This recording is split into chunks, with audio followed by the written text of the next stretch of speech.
Neck line కోసం mark చేసుకుందాము. Shoulder 3 inches తీసుకున్నాను అండ్ నెక్ డౌన్ వచ్చేసి 6 ఇంచెస్ తీసుకున్నాను. కింద నెక్ డౌన్ విడ్త్ కూడా 3 ఇంచెస్ తీసుకున్నానండి.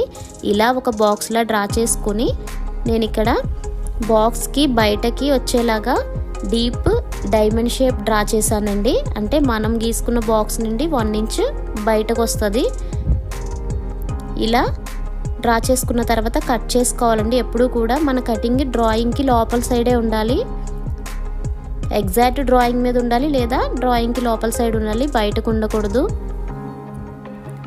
లైనింగ్ ఫ్యాబ్రిక్ పైన పైపింగ్ థ్రెడ్ పెట్టుకొని ఇలా పైపింగ్ లోడింగ్ అయితే చేసుకోవాలండి.